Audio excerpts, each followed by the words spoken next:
नमस्कार दोस्तों, कैसे हैं आप लोग। गाइस उम्मीद करती हूँ आप सब लोग बहुत अच्छे होंगे। नौकरी समाचार चैनल में आप लोगों का बहुत बहुत स्वागत है। भाई, आज हम बात करेंगे एक बहुत ही महत्वपूर्ण मुद्दे पर। आजकल सरकारी कर्मचारियों के मुंह में तो एट्थ पे कमीशन बहुत चल रहा है। जी हाँ, लग गई मुहर। 1.92 होगा फिटमेंट फैक्टर। सरकारी कर्मचारियों की सैलरी में इतनी होगी बढ़ोतरी। तो भाई, क्या न्यूज़ निकल कर सामने आ रही है, इस पर बात कर लेते हैं। केंद्रीय कर्मचारियों को अपनी सैलरी में महत्वपूर्ण बदलाव का इंतजार है, जो 8वें वेतन आयोग की सिफारिशों पर आधारित होगा। रिपोर्ट्स के अनुसार फिटमेंट फैक्टर 2.86 या 2.28 हो सकता है, जिससे मौजूदा सैलरी में बड़ा उछाल आने की संभावना है। लेकिन हकीकत यह है कि फिटमेंट फैक्टर ना तो 2.28 और ना ही 2.86 और ना ही 3 गुना होगा, बल्कि स्थितियां, महंगाई और अनुमानित महंगाई भत्ते के आधार पर इसे तय किया जाएगा। मौजूदा स्थितियों को देखें तो फिटमेंट फैक्टर 1.90 होने की संभावना है। अब ऐसा क्यों होगा और इससे सैलरी पर कितना असर होगा, ये समझ लेते हैं। कितनी बढ़ेगी सैलरी? अगर हम दूसरे वेतन आयोग से 7वें वेतन आयोग तक का औसत देखें तो 27% की बढ़ोतरी हुई है।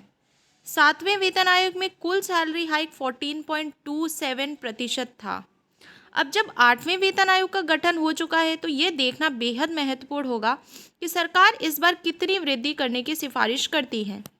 मौजूदा महंगाई भत्ते को देखते हुए 1 जनवरी 2026 तक डीए 60 से 62% तक हो सकता है। एक्सपर्ट्स की माने तो महंगाई भत्ता 61% तक पहुंचने की संभावना है। अभी 55% महंगाई भत्ता अप्रूव्ड है। अगर इस स्थिति को माने तो केंद्रीय कर्मचारियों को 8वें वेतन आयोग में सिर्फ 18% का सैलरी हाइक मिलने की संभावना दिखती है।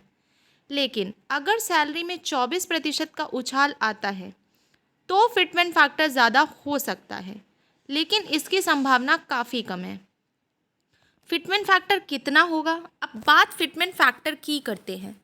फिटमेंट फैक्टर की वैल्यू इस बात पर तय होती है कि उस वक्त महंगाई भत्ता कितना चल रहा है और सरकारी या वेतन आयोग सैलरी में कितनी बढ़ोतरी तय करता है। अगर सैलरी की कैलकुलेशन ऐसी ही होती है तो महंगाई भत्ता और सैलरी में उछाल के लिहाज से फिटमेंट फैक्टर का कैलकुलेशन निकलेगा। अब सामान्य स्थिति में महंगाई भत्ता 61% मान लेते हैं, वहीं सैलरी में उछाल 18% होने की संभावना है। इस स्थिति में केंद्रीय कर्मचारियों के लिए फिटमेंट फैक्टर 1.90 ही रहेगा। ऐसी स्थिति में कर्मचारियों की बेसिक सैलरी को फिटमेंट से गुणा करके नई सैलरी निकाली जाएगी। 2027 तक करना होगा इंतज़ार। नए पे कमीशन को 1 जनवरी 2026 से लागू किया जाएगा, लेकिन इसकी सिफारिशें आने और लागू होने से थोड़ा समय लगेगा। उसके बाद ही स्थिति साफ होगी कि आखिर केंद्रीय कर्मचारियों के लिए फिटमेंट फैक्टर कितना तय हुआ है और सैलरी में रिवीजन कितना होगा। हालांकि सब चीज़ फाइनल होने के बाद कर्मचारियों को भुगतान 1 जनवरी 2026 से ही किया जाएगा। मतलब जितने महीने बाद ये फाइनल होगा, तब तक का एरियर कर्मचारियों को मिलेगा। सूत्रों की माने तो सिफारिशों को आने में 15 से 18 महीने का वक्त लग सकता है।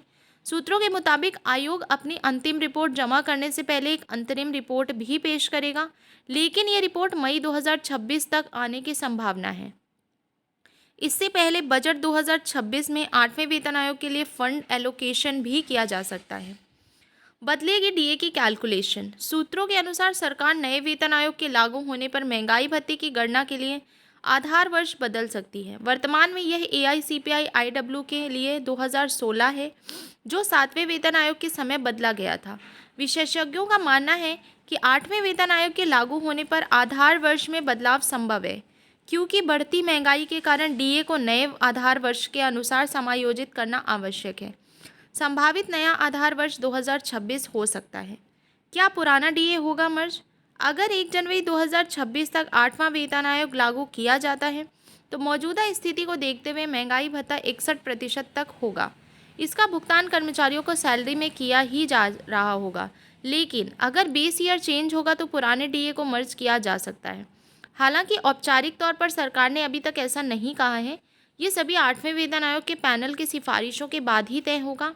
ऐसा होने पर महंगाई भत्ता शून्य हो जाएगा और 61% वाले महंगाई भत्ते को बेसिक सैलरी में मर्ज कर दिया जाएगा।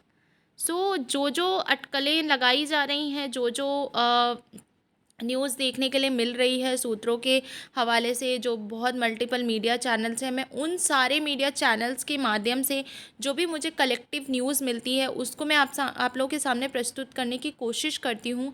एंड आई होप कि ये वीडियो आप लोगों के लिए काफ़ी महत्वपूर्ण रही होगी।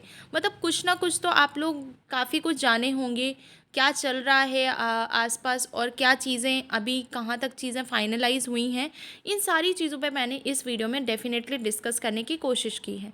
और भी ऐसी वीडियोस मैं और भी न्यूज़ लेकर आती रहूँगी आप लोगों के सामने। सो आप लोगों को क्या करना है गाइस, ज़्यादा से ज़्यादा लोगों तक इस वीडियो को फॉरवर्ड करना है, सपोर्ट करना है, चैनल को सब्सक्राइब भी ज़रूर करना है, क्योंकि ऐसी वीडियोज़ मैं आप लोगों को और भी आने वाले समय में भी बताती रहूँगी और वीडियोस आती भी रहेंगी। तो चैनल को क्या करना है, सब्सक्राइब कर लीजिए, ज़्यादा से ज़्यादा बेल आइकन को प्रेस करिए, क्योंकि बेल आइकन प्रेस करेंगे तो कोई भी वीडियो आएगी ना तो आप लोग उसे मिस आउट नहीं करेंगे, डेफिनेटली आप लोग वॉच ज़रूर करेंगे।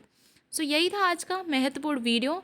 आई होप ये वीडियो अच्छा लगा होगा। तो मिलते हैं अगले वीडियो में, अपना ख्याल रखिएगा। जय हिंद, जय भारत।